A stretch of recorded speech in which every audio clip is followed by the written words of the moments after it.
आज की क्लास में जो है हम लोग कबीरदास जी कल जितना हम लोग पढ़े थे और जो कुछ छूट गया था, जो कुछ बाकी था, उसको आज की क्लास में जो है हम लोग समझने की कोशिश करेंगे। कबीर की जो साखी है ना, उस साखी के माध्यम से कबीर जी मतलब समाज के आत्मा, परमात्मा, जीवन, हर चीज़ के बारे में जो है वो अपने साखी के माध्यम से जो है समाज को प्रकाशित करते थे। यानी समाज को जागरूक करना, समाज को उन्नति के लिए जो है रास्ता बताना, वो तमाम बात किया करते थे। बढ़ते हैं आगे। एक उनका साखी है, हेरत हेरत हे सखी रहा कबीर हराई, बूंद समानी समुद्र में सोकत हेरी जाए। प्रस्तुत पंक्ति के माध्यम से कबीरदास जी कहते हैं कि किस तरीके से आत्मा परमात्मा से जब मिलता है तो पूरे तरीके से लीन हो जाता है, खो जाता है। वो एक बड़ा अच्छा एग्जाम्पल के माध्यम से जो है बताते हैं, राइट। वो बोलते हैं हेरत हेरत हे सखी। हेरत हेरत मतलब खोजते खोजते। रहा कबीर, कबीरदास जी एक दिन निकले ईश्वर को खोजने। और ईश्वर को खोजते खोजते क्या होते हैं, वो खुद ही क्या होते हैं, गुम हो जाते हैं, खुद ही हेरा जाते हैं। तो वही बोला जा रहा है, हेरत हेरत हे सखी रहा कबीर हेराई। एक बार कबीरदास जी ईश्वर को खोजते खोजते, ईश्वर तो मिले नहीं, लेकिन वो ईश्वर के खोजते खोजते जो है वो भी क्या हो जाते हैं, ईश्वर में लीन हो जाते हैं। बूंद समानी समुद्र में सोकत हेरी जाए। जिस तरीके से पानी का एक बूंद समुद्र में गिरने के बाद जैसे वो समुद्र में गिरता है तो वो बूंद अचानक गायब हो जाता है, उस बूंद को जो है फिर हम लोग खोज नहीं सकते हैं। ठीक उसी तरीके से जो है बूंद का मतलब आत्मा और समुद्र मतलब परमात्मा। बूंद एक आत्मा की तरह है, जैसे वो परमात्मा में लीन हो जाता है उसके बाद से उस आत्मा का कभी खोज नहीं किया जा सकता है।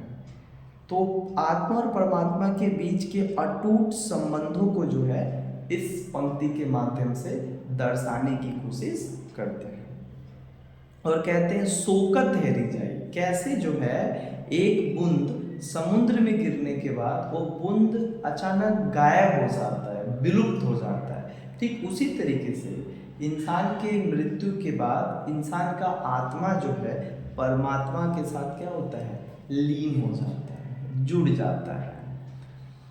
समझ में आया? आगे बढ़ते हैं। एक और उनका साखी क्या है, जल में कुंभ कुंभ में जल। क्या बोलते हैं, बड़ा बेहतरीन। जल में कुंभ कुंभ में जल, बाहिर भीतर पानी, फुटा कुंभ जल जल ही समान, ये तत् कथो ज्ञान। कबीरदास जी कहते हैं कि जल में कुंभ, जल में कुंभ ये द्विअर्थी शब्द है, यहाँ पे डबल मीनिंग का बात किए हैं। शब्द कुछ और लिखे हैं, डिनोट किसी और को करना चाह रहे हैं। जल में कुंभ, कुंभ का मतलब एक सिंपल सा मतलब होता है घड़ा। कुंभ का मतलब होता है घड़ा, लेकिन यहाँ पे कुंभ का मतलब घड़ा से भी है और शरीर से भी है, इंसान के शरीर से भी है। बोलते हैं कि जिस तरीके से जल में कुंभ, जब हम लोग क्या करते हैं, कुंभ मतलब घड़ा, जो मिट्टी का घड़ा होता है जिसमें हम लोग पानी रखते हैं ताकि ठंडा रहे, है ना। हम लोग गरीब इंसान, हम लोग के घर में भी जो है ये सब हम लोग देखे। तो जल में कुंभ यानी जब हम लोग क्या करते हैं गंगा जी में या नदी में, जब उस मिट्टी के घड़ा को जब हम डुबाते हैं तो मिट्टी का घड़ा किस में रहता है, जल में। कुंभ में जब उसको थोड़ा और ज़्यादा हम लोग दबाते हैं तो कुंभ मतलब घड़ा में जल बढ़ जाता है। बाहिर भीतर पानी, कुंभ के बाहर भी पानी है, कुंभ के अंदर भी पानी, यानी घड़ा के अंदर भी पानी भरा रहता है और घड़ा पानी में ही रहता है, यानी बाहिर भीतर पानी, दोनों रूप में, दोनों तरीके से जो है जो घड़ा है वो पानी में ही डूबा रहता है। फूटा कुंभ, और जैसे ही कभी क्या होता है कि जो घड़ा का मिट्टी का जो घड़ा है अगर कभी वो फूटता है तो जल जल ही समान। तो फिर अंदर जो कुंभ के अंदर जो जल है, यानी घड़ा के अंदर जो जल संचय करके रखा गया है, घड़ा के टूटने के बाद वो जल फिर से नदी के जल यानी बाहर के जल से क्या हो जाएगा, मिल जाएगा। फिर उसको जो है हम लोग चिन्हित नहीं कर पाएंगे कि वो कौन सा जल था जो इस घड़ा के अंदर था। एक बार घड़ा फूट जाने के बाद और वो अंदर का पानी बाहर के पानी से मिल जाता है तो एक ही जैसा लगता है। उसी तरीके से प्रकृति भी है। अब यहाँ पे बताते हैं दिव्य अर्थी कि जो मनुष्य का शरीर है वो मिट्टी की तरह बना हुआ है, मिट्टी के बना हुआ है, और जब ये समाप्त हो जाता है तो ये मिट्टी में ही मिल जाता है, जल जाता है इंसान, और उसका जो मिट्टी होता है राख, जब उसको हम लोग कहीं पे कर देते हैं तो फिर वो दूसरे मिट्टी से मिल जाता है। फिर तुम पता नहीं कर पाओगे कि ये जो मिट्टी है वो किसके शरीर का है। तो नियति का भी उसी तरीके से जो है, और कुदरत उसी तरीके से जो है रचना भी किए हैं हमारे शरीर को। शरीर मिट्टी से बना हुआ है और मिट्टी में ही एक दिन क्या हो जाना है, मिल जाना है, और वो पूरा दूसरे मिट्टी की तरह जो है रूप ले लेगा। समझ में आया? तो इस मिट्टी के बने हुए शरीर पे हमें कभी घमंड नहीं करना चाहिए, और कोई अमर होने के लिए नहीं आया है। सभी को एक ना एक दिन क्या है, जाना ही। क्या बोलते हैं, ये तत् कथो ज्ञानी, बोलते हैं कबीरदास जी, ऐसा हम नहीं कह रहे हैं। ये बड़े बड़े जो ऋषि मुनि और जो ज्ञानी लोग होते हैं वो ऐसा बात कहते हैं कि मिट्टी का शरीर मिट्टी में ही मिल जाएगा। आगे क्या बोलते हैं, ये बड़ा गजब का है। इस पंक्ति के माध्यम से कबीरदास समाज में जो धार्मिक आडंबर है, जो कुरीतियाँ है, उसको जो है कटाक्ष करने की कोशिश की है, उसको आलोचना करने की कोशिश की है। लेकिन इनकी जो आलोचना करने का जो तरीका था वो बड़ा ही क्या था, मतलब सीधा था। वो जिसको जिस तरीके से देखते थे उस तरीके से क्या करते थे, बोल देते थे। कांकर पाथर जोड़ के मस्जिद ले बनाए, और ताचड़ी मुल्ला बाग दे, क्या बहरा हुआ खुदा है। क्या बोलते हैं, आज के समाज के वो उस समय लिखे हुए थे, और आज के समाज में भी ये प्रासंगिक है कि आज हम लोग क्या करते हैं, कांकर पाथर यानी ईंटा पत्थर बालू से क्या करते हैं, जोड़ के मस्जिद ले बनाए। वो मस्जिद बोलते हैं, लेकिन वो कहने का मतलब होता है कि वो सभी धर्म के धार्मिक संस्थाओं को कहते हैं कि आज मंदिर हो, मस्जिद हो, गुरुद्वारा हो, चर्च हो, ये जितनी भी धार्मिक संस्था है, इन सभी को ईंटा पत्थर और बालू से जो है जोड़ के बड़ा बड़ा महल जैसा बनाया जाता है, ऊंचा, और ता चढ़ी, और उसके ऊपर चढ़कर मुल्ला, मुल्ला मतलब यहाँ पे मौलवी, लेकिन यहाँ पे वो कहते हैं सभी धर्म के पुजारियों को, वो चाहे मुस्लिम धर्म में मौलवी हो,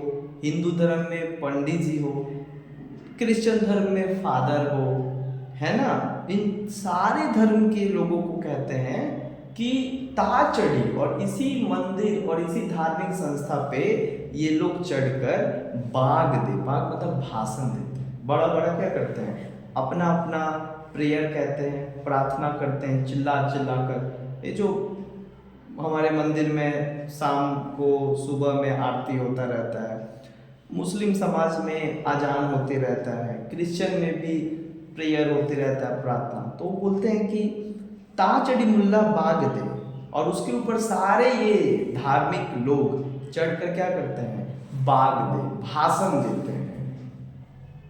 फिर बोलते क्या बहरा हुआ खुदा है, तुम्हारा जो खुदा है यानी ईश्वर भगवान गॉड बहरा हो गए हैं, कम सुनते हैं कि तुम लोग लाउड स्पीकर लगा के जोर जोर से चिल्लाता रहता है।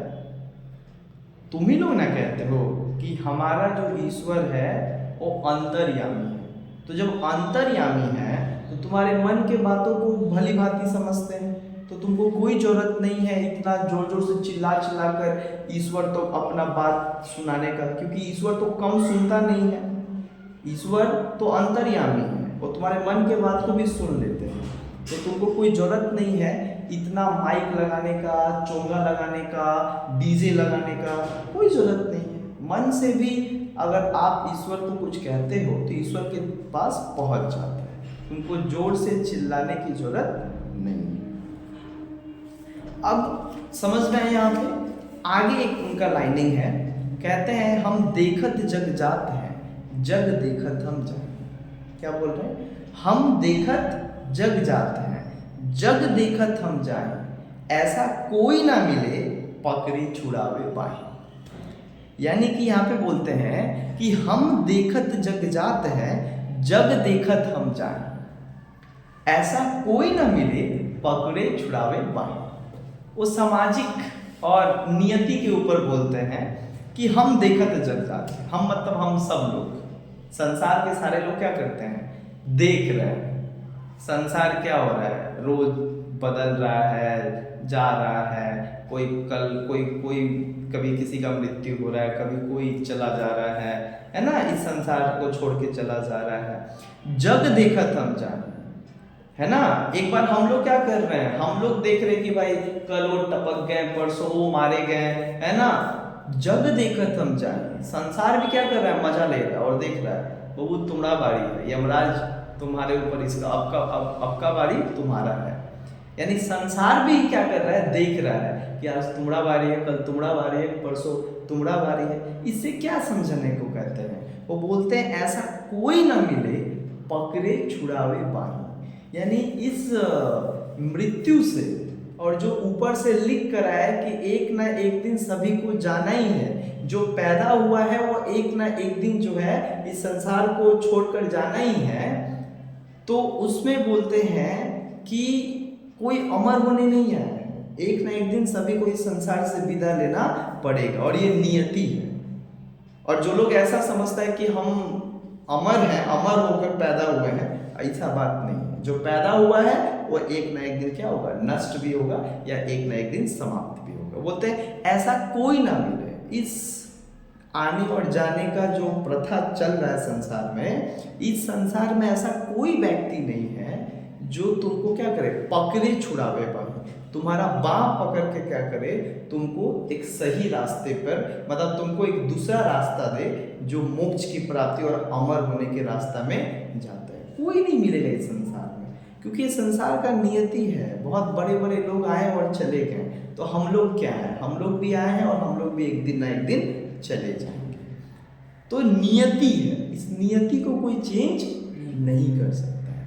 तो कबीरदास जी का जो है ये सबसे अहम साखी है। कबीरदास जी को बात बताए तो निर्गुण भक्ति धारा को मानते थे। निर्गुण भक्ति धारा का मतलब होता है जहाँ पे वो चाहते थे कि कर्म और सही ज्ञान, कर्म और सही ज्ञान से जो है हम ईश्वर को प्राप्त कर सकते हैं, न कि ढोंग, न कि दिखावा, और न कि फेक भक्ति करके हम ईश्वर को प्राप्त कर सकते हैं। समझ में आ रहा है?